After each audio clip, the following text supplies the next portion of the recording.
सर्वांग motivation channel में आपका स्वागत है। दोस्तों, आज की ये वीडियो आपके लिए बहुत ही विशेष और जीवन को बदल देने वाली साबित होगी। इसलिए भगवत गीता के इन उपदेशों को आप ध्यान से ज़रूर सुनिए। तो चलिए जानते हैं इन उपदेशों के बारे में। पहला उपदेश है, इस सृष्टि में जो जन्म लेता है वह निश्चित रूप से मृत्यु के अधीन हो जाता है। यहाँ भगवान श्री कृष्ण कहते हैं कि इस मृत्यु लोक का हर एक प्राणी, चाहे वो मनुष्य हो या पशु पक्षी हो या फिर पेड़ पौधा हो, हर सांस लेने वाला प्राणी अपने जन्म के साथ मृत्यु को भी लेकर आता है। हर प्राणी को एक ना एक निश्चित समय पर अपने शरीर को त्यागना ही पड़ता है। दूसरा उपदेश है, मनुष्य को सिर्फ कर्म करने का अधिकार है, फल की इच्छा ना करें। यहाँ भगवान श्री कृष्ण कहते हैं कि मनुष्य को चाहिए कि फल की इच्छा त्याग कर कर्म को अपना धर्म समझकर करे, क्योंकि जो भी मनुष्य फल प्राप्ति की इच्छा करता है उसका मन फल के बारे में सोचकर अपने कर्म और कर्तव्य से विचलित हो जाता है और उस इंसान को वो फल प्राप्ति नहीं होती जिनकी उसने इच्छा की हुई थी। इसलिए भगवान श्री कृष्ण कहते हैं कि मनुष्य सिर्फ कर्म कर सकता है, फल कदापि मनुष्य के अधीन नहीं है। जो लोग फल की इच्छा से ही कर्म करते हैं वे लोग सुख दुख आदि के चक्र में फंस जाते हैं और उनकी मनोशांति नष्ट हो जाती है।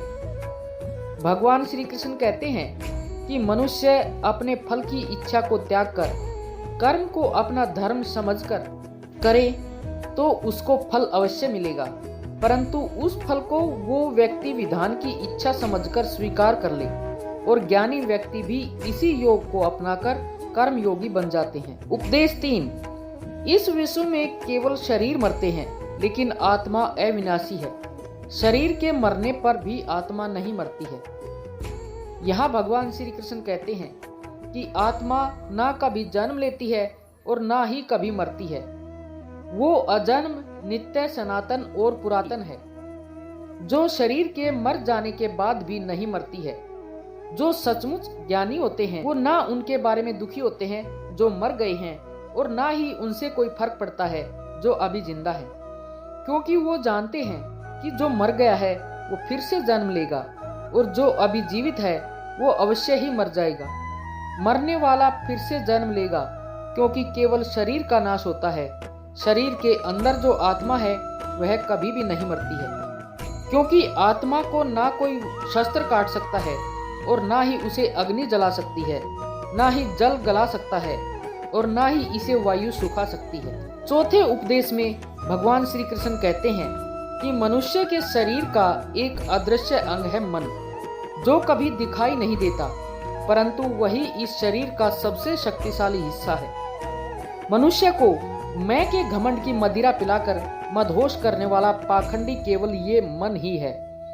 उसके हाथों में मोहमाया का जाल है जिसे वो मनुष्य की कामनाओं पर डालता रहता है और उसे अपने वश में करता रहता है।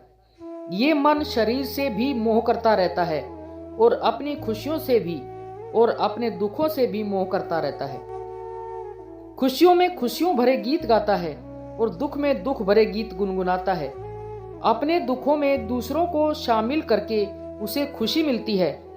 किसी भी मनुष्य को उसका मन जीवन के अंत तक अपने जाल से निकलने नहीं देता। अपनी रस्सी में बांधकर उसे तरह तरह के नाच नचवाता रहता है। ऐसा तब तक होता रहता है जब तक हम अपने आप को मन के अधीन रहने देंगे, तब तक हमारा मन हमें नाच नचाता रहेगा। मनुष्य का मन मनुष्य को इतनी फुर्सत भी नहीं देता कि वो अपने अंतर में झांककर अपनी आत्मा को पहचाने और आत्मा के अंदर जिस परमात्मा का प्रकाश है उस परमात्मा का साक्षात्कार करे। किसी भी जीवित प्राणी के लिए आवश्यक है कि प्राणी अपने मन को काबू में करके अपने अंतर में झांककर अपनी आत्मा को देखे। तब उस आत्मा के अंदर उसे परमात्मा का प्रकाश स्पष्ट दिखाई देगा और उसी को ही परमात्मा का साक्षात्कार कहते हैं। 5वें उपदेश में श्री कृष्ण ने कहा है कि मनुष्य का शरीर एक रथ की भांति है। जैसे आँख, कान, नाक, जीभ और त्वचा आदि। इन इंद्रियों रूपी घोड़ों को जो सारथी चलाता है वो सारथी ही हमारा मन है, और उस रथ में बैठा हुआ स्वामी वही हमारी आत्मा है। मनुष्य की इंद्रियां विषयों की ओर आकर्षित होती रहती हैं, और ये सब तभी तक ही हो सकता है जब तक जीवात्मा अपने मन को काबू में ना लाए।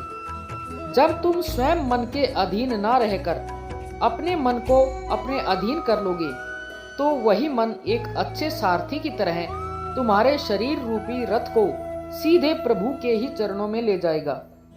यदि मन तुम्हारा स्वामी है और तुम उसके अधीन हो तो वो तुम्हें माया के बंधन में जकड़ता रहेगा, और जब तुम अपने मन पर काबू पालोगे और उसके स्वामी हो जाओगे तो वही मन तुम्हें मोक्ष के द्वार तक ले जाएगा। गीता के 6ठे उपदेश के अनुसार खुशी 3 प्रकार की होती है। पहली खुशी होती है तामसिक खुशी। यह खुशी हमें ज़्यादा सोने से या ज़्यादा आलसी होने की वजह से मिलती है, यानी कि आराम करने वाली खुशी। दूसरी खुशी होती है राजसिक खुशी। इस खुशी में हम जो धन कमाते हैं उससे जो हमें खुशी मिलती है वही राजसिक खुशी कहलाती है। तीसरी खुशी होती है सात्विक खुशी।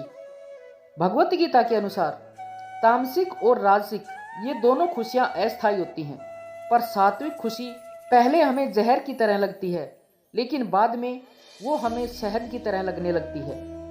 7वें उपदेश में श्री कृष्ण कहते हैं कि इस संसार में केवल 2 ही वस्तु हैं, एक शरीर और दूसरा उस शरीर में रहने वाला शरीरी। इस शरीर में रहने वाला जो आत्मा रूपी शरीरी है वो कभी भी नहीं मरता है, और जो शरीर है वो सदा रहता नहीं है। आत्मा एक शरीर छोड़ती है और दूसरा शरीर धारण कर लेती है, बिल्कुल वैसे ही जैसे मनुष्य अपने पुराने कपड़े उतारकर नए कपड़े धारण कर लेता है। आत्मा नित्य है इसलिए वो नहीं बदलती, परंतु शरीर नाशवान है इसलिए एक ही आत्मा के कई शरीर बदलते हैं। इसलिए हर जन्म में हमारी आत्मा नए नए शरीर धारण कर लेती है। 8वें उपदेश में श्री कृष्ण कहते हैं कि प्रारब्ध केवल मनुष्य का बनता है।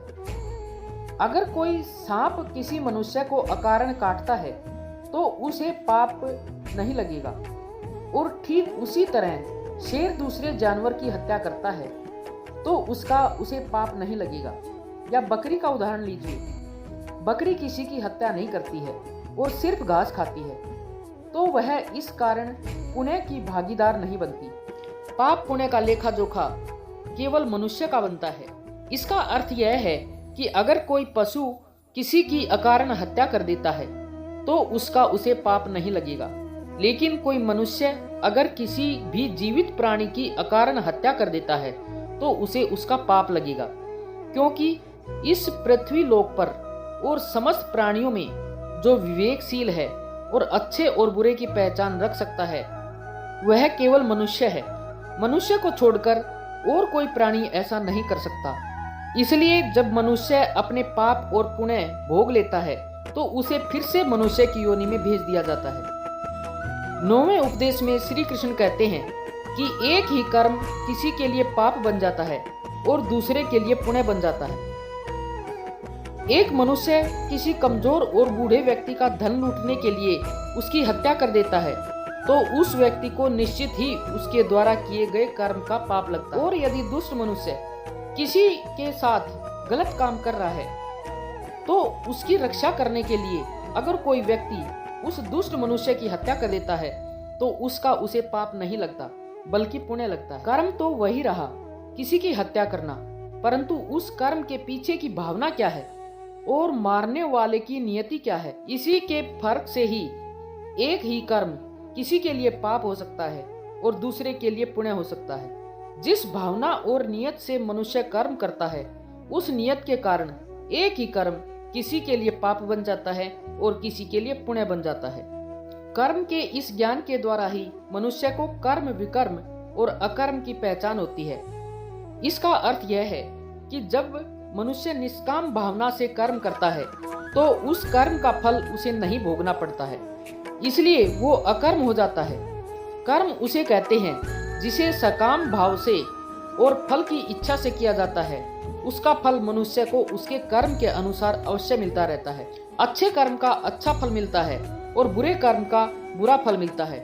10वें उपदेश में श्री कृष्ण कहते हैं कि हर मनुष्य का प्रथम धर्म क्या है और अपने धर्म का विधान मनुष्य खुद बनाता है। इसका अर्थ समझाते हुए भगवान श्री कृष्ण कहते हैं कि धर्म का जो विधान है, अगर उसे किसी दूसरे व्यक्ति ने बनाया हो तो वो तुम्हारा धर्म नहीं हो सकता। तुम्हारा धर्म वही है जिसे तुमने स्वयं बनाया हो, जिसे तुम्हारी आत्मा ने स्वीकार किया हो। धर्म एक व्यक्तिगत चीज है जिसका फैसला व्यक्ति को खुद लेना पड़ता है। इसलिए हर व्यक्ति का धर्म व्यक्तिगत होता है और मनुष्य अपने धर्म का विधान खुद बनाता है। तो दोस्तों, ये थे गीता के 10 उपदेश जो आपका जीवन बदल सकते हैं। दोस्तों, आशा है कि आपको इस वीडियो से बहुत कुछ सीखने को मिला होगा। अपने सुझाव कमेंट में जरूर बताएं और अगर वीडियो अच्छी लगी हो तो कृपया वीडियो को लाइक और शेयर करें और चैनल को सब्सक्राइब अवश्य कर लें, ताकि आपको ऐसे ही मोटिवेशनल विचार, कहानियाँ व जीवन की सीख मिलती रहे। धन्यवाद।